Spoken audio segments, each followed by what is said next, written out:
You think you know about suburban warfare? Let me tell you about this 62-year-old veteran who made his homeowners association question whether they were fighting the right battle.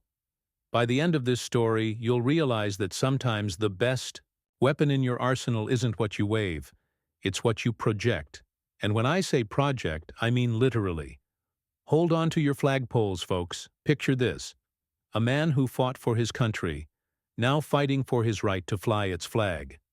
But here's the twist. When they told him to take it down, he figured out how to make it bigger. Way bigger.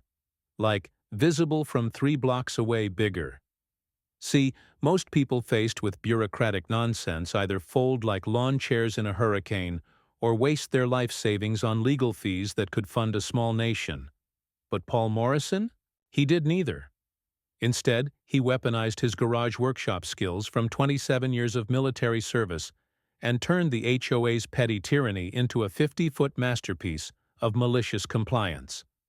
But I'm getting ahead of myself. Let's start at the beginning.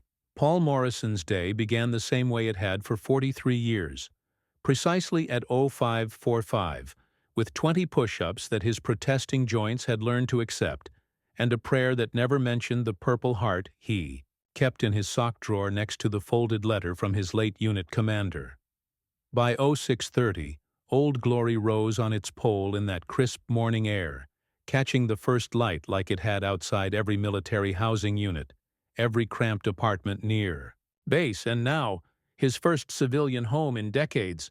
At 62, with salt and pepper hair cropped to regulation standards he couldn't shake even 2 years after retirement, Paul had earned his rituals. The American flag wasn't decoration. It was a daily promise kept. Pop, pop, pop, pop. Emma's small hands pressed against his living room window, leaving fingerprint constellations on the glass. His 5-year-old granddaughter had inherited her grandmother's knack for noticing everything. Look how high it goes, like Superman. The flag unfurled against Willowbrook's cloudless Tuesday sky, each stripe a brushstroke in Paul's daily masterpiece. Moving here had been his daughter Jennifer's not-so-subtle campaign. The girls need their grandfather closer, Dad. Weekend barbecues, school plays, normal stuff. After Martha died, 18 months of rattling around their old house outside. Fort Benning had proven her point. Every room echoed with ghosts. Willowbrook promised everything on its glossy community website, where tradition meets tranquility. Tree-lined streets, pristine lawns, families who waved and actually knew your name. His first week delivered exactly that: suburban perfection. Mrs. Kim from next door brought kimchi and stories about her son, the emergency room doctor. Tom, 3 houses down, offered lawn mowing schedules and complained good-naturedly about his teenager's music volume. Even Rick Thompson across the street, with his perfectly calibrated sprinkler system, stopped during evening walks to discuss the merits of various fertilizers. Everyone seemed refreshingly normal. Real people living real lives, not the curated social media phantoms his old army buddy Jones warned about. Suburbs will eat you alive, Morrison. HOAs are where petty dictators go when they flunk out of actual tyranny school. Paul dismissed it as Jones being Jones, bitter after his own run-in with a power-mad board president in Phoenix. No, Willowbrook felt different. Safe.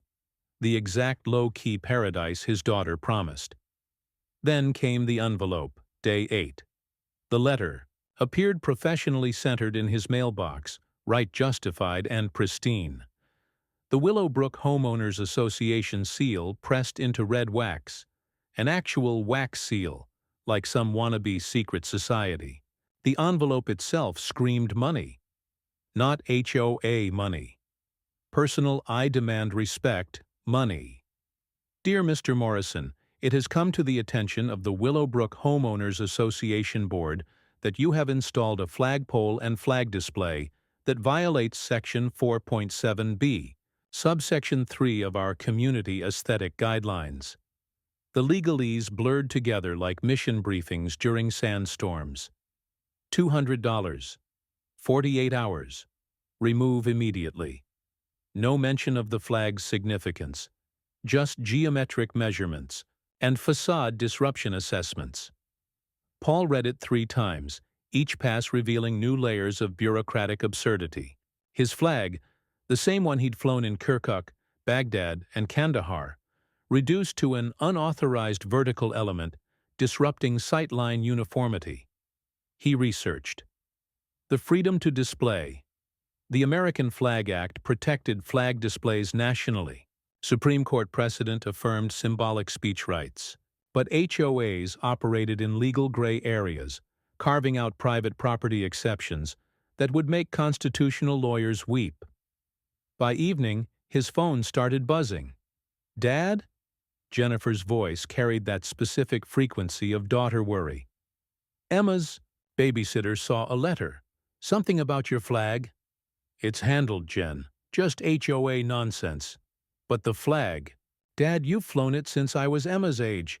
They can't seriously—" "They can. Property agreements supersede federal guidelines in private communities. But they picked the wrong vet to test." His daughter heard something in his tone. "What are you planning?" "Compliance, sweetheart. Just compliance." Ginny Carter maintained her office like a museum dedicated to the glory of spreadsheets. Every inch of wall space displayed framed HOA newsletters, community planning charts, and what Paul suspected were motivational posters disguised as property management wisdom. "Excellence in living requires order," proclaimed one. Another announced, "Unity through uniformity." Behind her fortress desk, Ginny surveyed visitors like a general reviewing unimpressive troops. Her silver hair formed perfect waves. Her pantsuit cost more than Paul's monthly pension, and her reading glasses hung on a pearl chain that probably financed its own yacht. "Mr. Morrison." "Punctual? Military habits, I suppose." "Ma'am." He remained, standing old protocols surfacing despite himself. "You received our notice regarding your flagpole installation?" "I did." Paul placed the letter on her mahogany battlefield. "I'd like to discuss a reasonable compromise, perhaps relocating the pole to a less visible position or mounting it according to specific guidelines you provide." "Mr. Morrison." Ginny's manicured fingers steepled like cathedral spires. "The Architectural Review Committee spent 18 months developing our facade guidelines. 47 residents voted. Unanimously approved. These aren't suggestions." "I understand regulations, Mrs. Carter. I've operated under them for 27 years. But this concerns the American flag.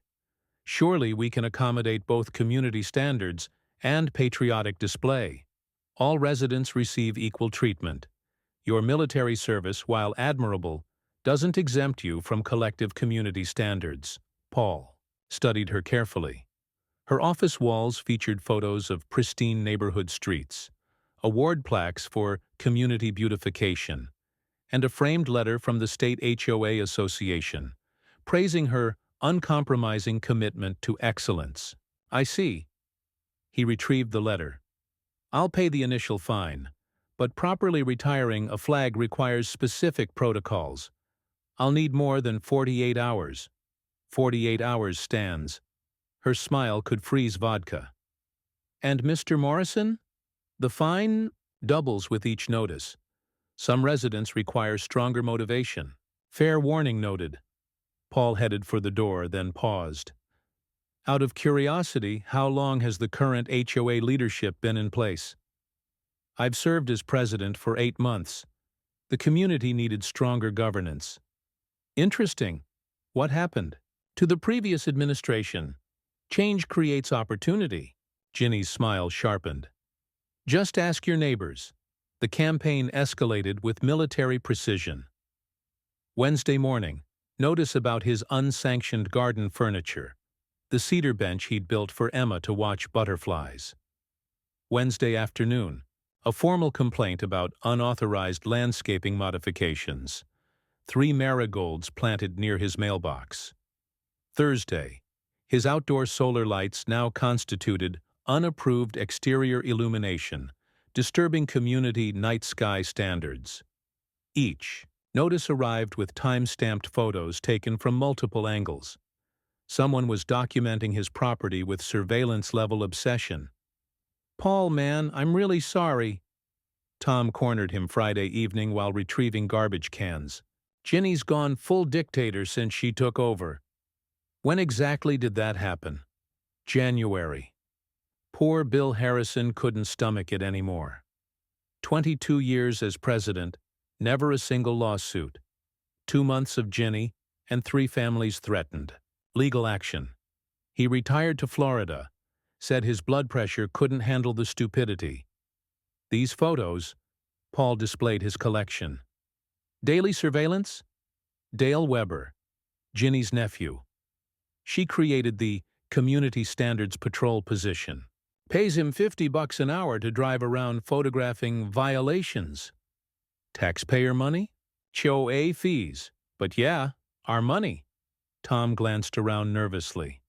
Look, she's targeting certain people. The Hendersons got hit for their kids' chalk drawings. Mike Chen's basketball hoop? Banned. Mrs. Park faced fines for incorrectly arranged garden stones. People who supported Bill mostly. Political retribution through residential regulations? Can't prove it. But the pattern's clear. Paul filed this intelligence mentally. Know your enemy's motivations. Find their operational weaknesses. Standard tactical assessment. That night, he stood in his garage workshop, studying CAD software he'd downloaded. Old engineer instincts sparked like diesel engines on cold mornings. The American flag measured 3x5 feet. Light traveled at 186,000 miles per second. Projection. Technology had advanced considerably since his military days. Mathematics never lied. Unlike HOA presidents, the Community Standards Review drew a crowd that overwhelmed the community center's modest capacity. Ginny clearly staged it for maximum impact. Friday evening, when work-weary residents would be too tired to argue, when her predetermined outcome faced minimal resistance. Paul arrived early, noting sightlines and acoustics. His daughter Jennifer accompanied him, professional attorney composure barely hiding maternal fury. "Dad, I've reviewed their bylaws. They're fishing." "I know. Let them catch nothing." The room filled rapidly. Mrs. Kim, with her engineering background, Mike Chen, former corporate lawyer, the Hendersons, whose 12-year-old took obsessive photographs of their chalk art violations. Even teenagers from the local high school appeared, drawn by social media buzz about the flag war. Ginny called for order with her ceremonial gavel. Likely cost more than Paul's entire flag display setup. This emergency meeting addresses pattern violations threatening Willowbrook's carefully cultivated aesthetic standards. Her prepared statement lasted 15 minutes, each sentence a masterclass in bureaucratic doublespeak. Paul's name topped the violation docket. Mr. Morrison persists in displaying unauthorized fixtures despite multiple warnings. His actions demonstrate blatant disregard for community spirit and collective agreements that protect our property values. The room buzzed. Jennifer squeezed his arm. "Mr. Morrison, you may respond." Paul stood deliberately, letting silence build. Every eye tracked him. "These colors," he began quietly, then raised his volume. "Never ran. I defended them through 3 combat tours. Lost friends defending them. Now I'm told defending them involves hiding them?" Several veterans nodded from scattered seats. Paul noted their positions. "I've proposed multiple compromises, relocation, alternative mounting, specific guidelines adherence. Each suggestion met with absolute refusal." He turned toward Ginny. "Tell them about Section 4.7b, Subsection 3's history. The motion isn't—" That section was added this year, February 15th, 7 weeks after you took office, 4 days after I inquired about HOA flag policies. Murmurs rippled through attendees. Addendum 4.7b passed without community vote. Emergency. Powers exercised by board leadership. Paul shifted to address the room. Any other residents experience sudden regulation changes after inquiries? Hands rose slowly, then quickly. Half the room confirmed similar patterns. Mr. Morrison, this meeting demonstrates selective enforcement targeting specific residents. I've documented 18 new regulations implemented since January. 14 impact veterans, military families, or ethnic minorities. Pure coincidence, naturally. The room erupted. Shouting matches sparked between neighbors. Ginny pounded her gavel like Taylor Swift hitting high notes. Order! Order! Mr. Morrison, you have 30 days to remove all violations or face eviction proceedings. The E-word landed like shrapnel. Eviction. Civil lawsuits. Legal fees exceeding his pension. Paul ran calculations that night while his garage workshop hummed with purpose. 3 projectors, custom lenses, motion tracking software modified from his grandson's video game programming kit. By 3 a.m. his solution stood complete. A technological marvel birthed from suburban spite. Pop, pop? Emma found him at sunrise, installing components on his garage roof. Building something secret? Want to help test it? He lifted her safely, pointing at his house. Watch that big white wall.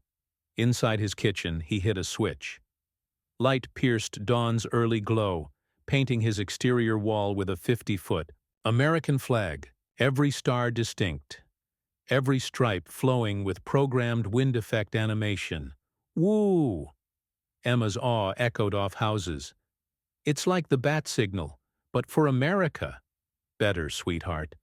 It's technically not a flag.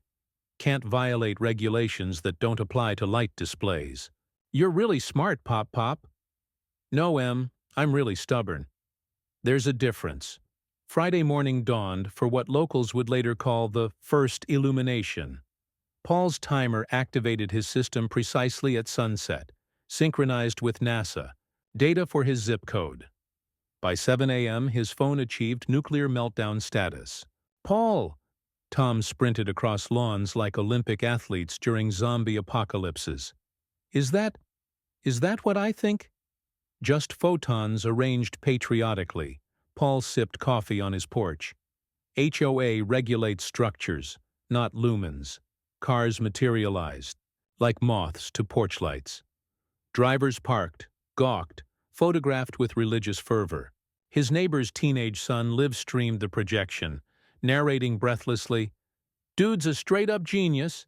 HOA banned his flag, so he built a 50-foot light version. This is like digital civil disobedience."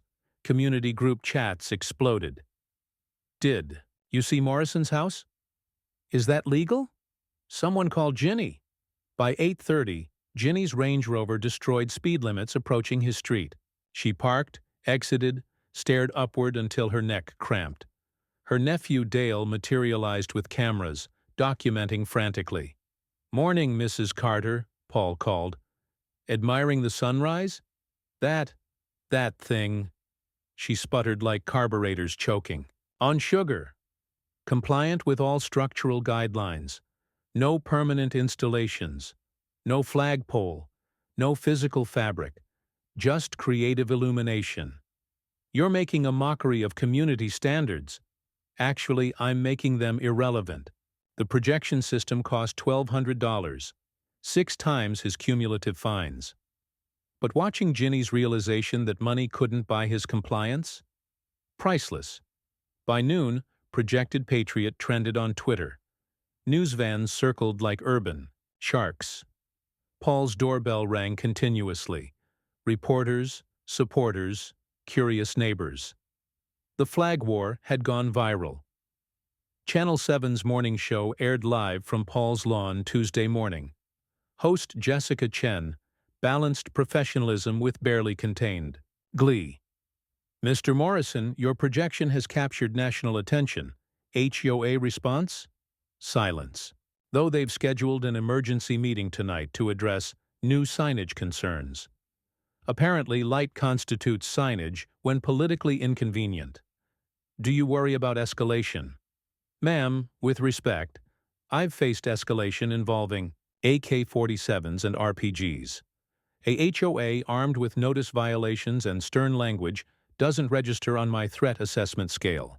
The segment doubled the station's morning ratings. CNN picked it up. Fox News spun patriotic angles.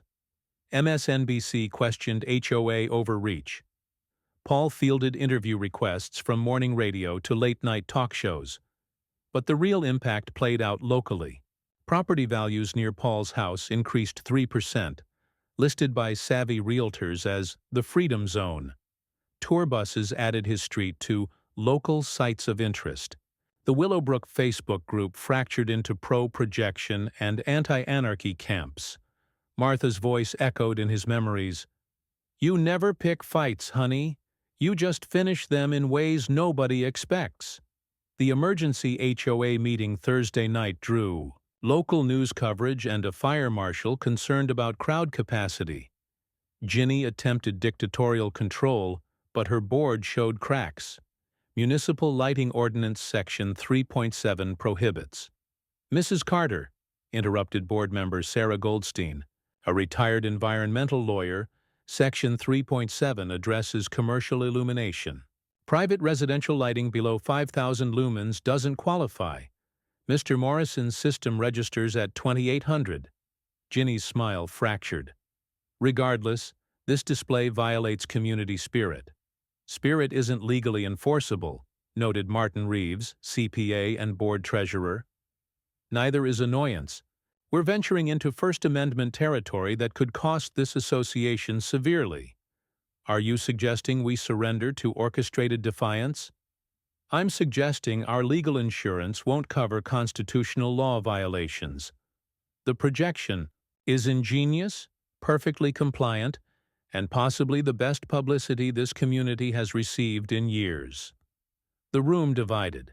Ginny's supporters remained vocal but outnumbered. Public perception shifted. Paul's engineering solution demonstrated both respect for law and refusal to accept unreasonable interpretation. Friday morning brought official notice. HOA acknowledges projection system doesn't violate existing structural or signage regulations. No action required unless brightness complaints exceed threshold. Paul framed the letter next to his original violation notice. Battles won documented in fine print. Veterans Day weekend transformed Paul's small victory into community watershed. His lawn hosted an unofficial gathering that evolved organically into local tradition. Saturday afternoon, disabled American veterans shared war stories. Gold Star. Families placed photos on hastily constructed memorial tables. Active military members in dress uniforms saluted during the national anthem. Children waved paper flags created in art classes specifically for the occasion. The projection that evening featured enhanced programming, stars and stripes with subtle animations honoring each service branch. Ginny dispatched Dale to enforce crowd size ordinances. Local PD responded to her complaints with measured professionalism. "Mrs. Carter," Officer Martinez explained patiently, "gatherings under 50 people on private property don't require permits. Mr. Morrison's guest count barely exceeds 12. 23. Neighbors watching from their yards don't constitute his guests, unless you'd like to restrict public sidewalk observing." Her nephew's photographs captured everything. Veterans saluting, children playing, neighbors conversing peacefully.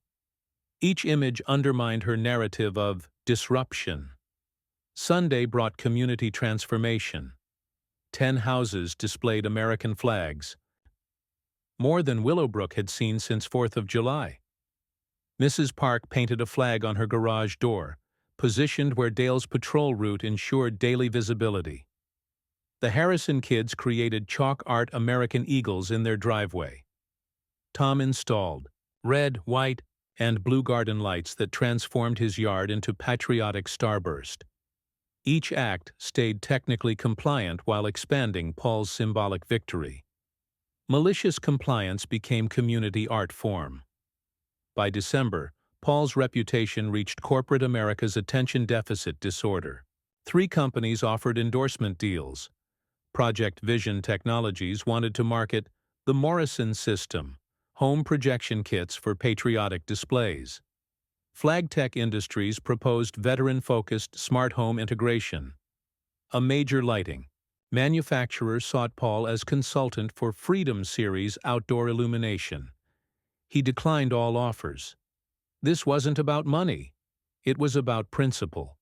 But when Willowbrook Elementary's arts program faced budget cuts threatening patriotic education components, Paul accepted a single interview fee. Donate to the school. They'll teach the next generation why these fights matter. His appearance on Late Night with Stephen Colbert delivered ratings gold. Colbert: so you're the guy who turned "thanks for your service" into "thanks for your lighting service." Paul: when bureaucracy meets creativity, always bet on creativity.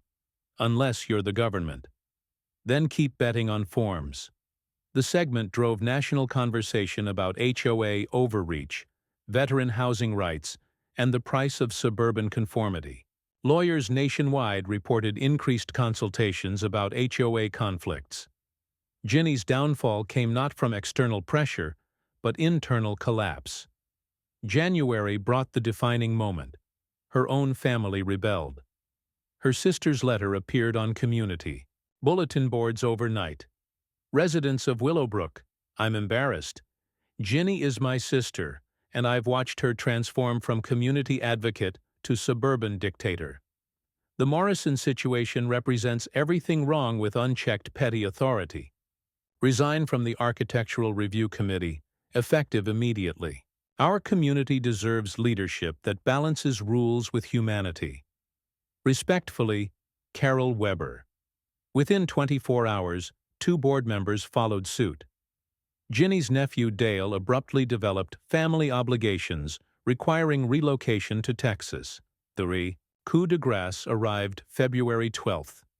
Abraham Lincoln's birthday, which Paul later claimed as coincidental, but locals assumed was deliberately poetic. 37 households signed a petition demanding Ginny's resignation. Margaret Henderson, 68-year-old widow whose husband died serving in Korea, presented it personally. Ginny, honey, you've lost your way. This community elected leadership, not dictatorship. Step down gracefully or face public recall. The meeting. Room fell silent as financial reality struck. Recall procedures cost thousands. The association's legal funds might not survive defending against discrimination complaints or constitutional challenges. Ginny's resignation letter appeared the next morning, citing health concerns and family priorities. Margaret Henderson's ascension to HOA presidency marked Willowbrook's turning point. Her first board meeting opened with frank assessment. Folks, we've spent 8 months fighting over fabric. Meanwhile, our playground equipment shows rust, streetlights flicker, and park benches need replacement. Let's address real problems. Paul attended as concerned neighbor, not activist. Margaret recognized him immediately. Mr. Morrison, motion to revise Section 4.7b regarding flag displays. Your input? Respectfully, Mrs. Henderson, I recommend grandfather. Clauses protect existing installations while new guidelines allow 1 flag per residence. No size restrictions, but height limitations for safety. Veteran flag displays exempt from approval processes. The motion passed unanimously. 2 weeks later, Willowbrook unveiled new HOA motto carved into natural stone near the community entrance. Tradition, tranquility, tolerance. Spring brought visible transformation. Paul's projection system became Saturday evening entertainment. Neighbors gathered informally, sharing potluck dinners while light painted American stories across his walls. The neighborhood's character evolved. Strict aesthetic requirements softened into suggestions. Diversity flourished where conformity once demanded sterility. Property values increased collectively. Real estate agents marketed Willowbrook's shift toward community character over cookie-cutter compliance. New residents brought energy rather than apprehension. Paul's original flag flew daily from its approved pole. The projection system displayed special occasions and holidays. Children learned to fold flags properly during his Wednesday gardening sessions. Memorial Day 2025 drew hundreds.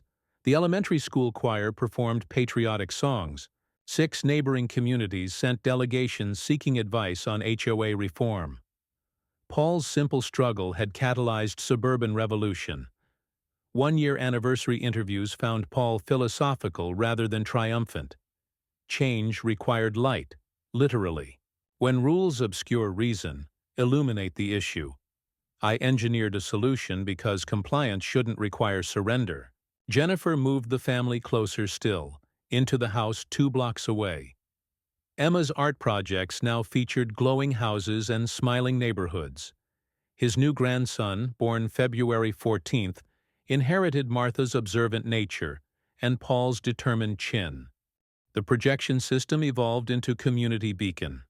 Emergency alerts, memorial tributes, college acceptance celebrations, wedding anniversary congratulations. Light became Willowbrook's shared language. Paul's workshop filled with requests from other veterans facing similar battles nationwide.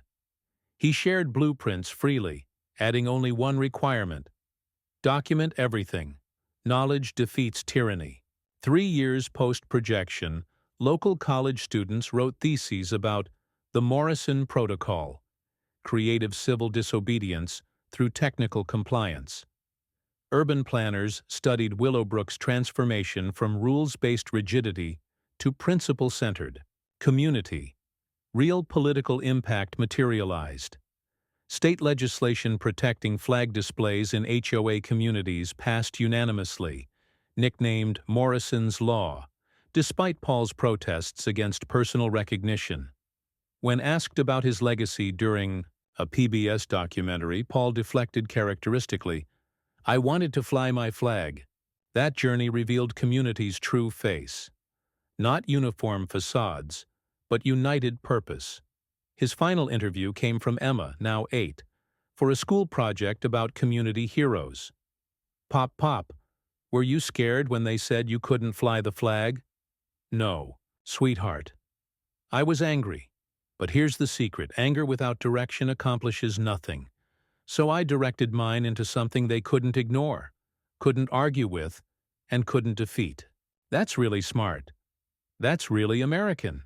We solve problems creatively, we protest productively, and we never, ever dim our light just because someone else fears it. The projection system still operates nightly in Willowbrook. Tourists frequently ask about the lighthouse, never realizing they've rewritten its legend from battle to beacon. Paul's flag waves daily, joined by dozens throughout the neighborhood. But Saturday evenings belong to shared light, when families gather to watch 50 feet of stars and stripes dance across suburban sky. Some battles end. This one illuminated a community.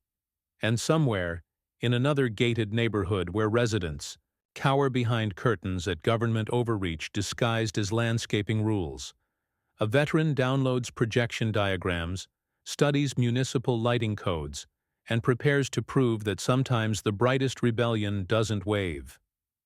It shines.